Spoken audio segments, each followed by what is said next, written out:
इस मुल्क के मुसलमानों को, दलितों को, पिछड़ों को अगर आपसे हमने कुछ सीखा है तो अगर इस मुल्क में जीना है तो सीना चौड़ा करके और सर ऊंचा करके चलना हम लोगों ने आपसे सीखा है। मेरे भाइयों, आप लोग मुबारकबाद के हकदार हैं। आज अगर हिंदुस्तान के अंदर, अगर हम कोने कोने के अंदर मजलिस इत्तेहाद उल मुस्लिमीन पहुंच रही है, फैल रही है, ताकत बनकर खड़े रह रही है। बिहार के अंदर हमने महज 5 सीटें क्या जीत ली। 5 सीटें किसी एक असेंबली के लिए बहुत बड़ा आंकड़ा नहीं होता है, लेकिन असर उसका क्या हुआ है आप अच्छी तरह से जानते हैं। हमने बिहार के अंदर 5 सीटें क्या जीत ली, इतना हड़कंप मच गया मानो असदुद्दीन अवैसी साहब वजीर आजम की कुर्सी के ऊपर जाकर बैठ गए हैं। बैठेंगे इंशाल्लाह, वहां पर भी बैठेंगे इंशाल्लाह, लेकिन उसका असर क्या हुआ है। हम 5 सीटें क्या जीत लिए वहां पर। अब महफिल सस्ती है भारतीय जनता पार्टी की, महफिल सस्ती है कांग्रेस पार्टी की, महफिल सस्ती है आरजेडी की, महफिल इन सब की सस्ती है, लेकिन चर्चा हमारा होता है, चर्चा हमारा होता। बस ऐसा हो गया है कि ये हैदराबाद की एक जमात, हैदराबाद की एक जमात जिसके बारे में लोग कहते थे कि ये सिर्फ हैदराबाद तक महदूद है,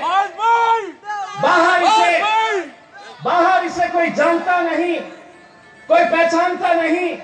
हैदराबाद के बाहर मजलिस का वजूद क्या है, लोग ये सवाल करते थे। हद तो ये हो गई कि लोग ये तक कहते थे कि बैरिस्टर असदुद्दीन अवैसी साहब अकेले पार्लियामेंट के अंदर इतने सालों से जाते हैं और अकेले ही रहेंगे, लेकिन नहीं, आप लोगों की दुआओं की वजह से अब असदुद्दीन अवैसी साहब पार्लियामेंट में अकेले नहीं बैठते हैं, मैं भी बैठता हूं आप लोगों की दुआओं की वजह से।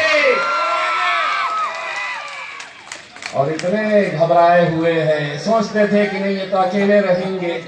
तो जब हम 2 गए पहले मर्तबा पार्लियामेंट के अंदर, इतनी तकलीफ हुई उनको, इतनी तकलीफ हुई कि 1 के 2 हो गए।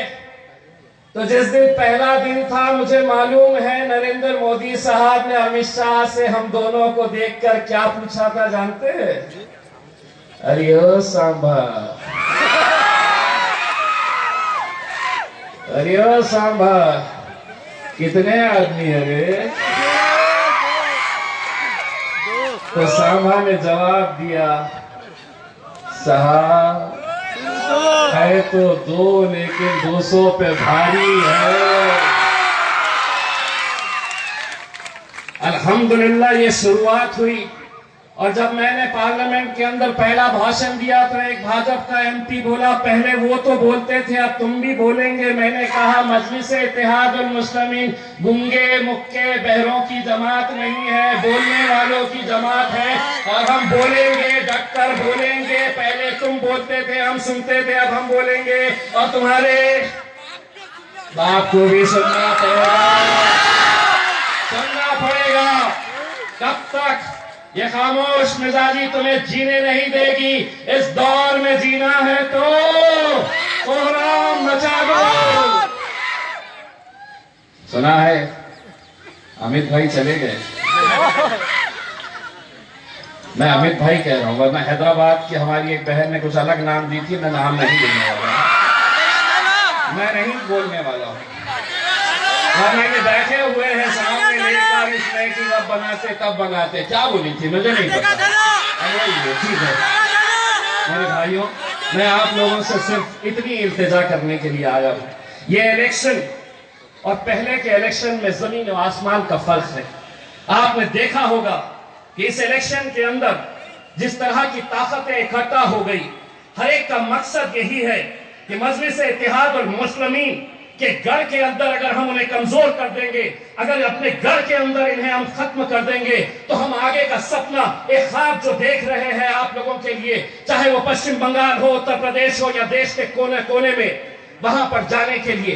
वरना कहीं पर ऐसा इलेक्शन नहीं हुआ है जहां पर बड़े बड़े नेता आते हैं, इस तरह की बयानबाजी करके चले जाते हैं। हमारी एक पश्चिम बंगाल की बहन ने बंगाली के अंदर आपने भाषण दिया है, आपको एक हम बात बताना चाहते हैं, जिस दिन आप मजलिस से हमारा ताल्लुक हो गया है, आप अगर इशारों में भी बात कर देती तो हमारी आवाम समझ जाती आप क्या कहना चाहते हैं। ये मजलिस का एक रिश्ता है। लेकिन आज हमने देखा है हैदराबाद की सरजमीन के ऊपर कैसे कैसे बयान दिए गए। इसी तरह का एक बयान हमने बिहार में अख्तर उल ईमान साहब के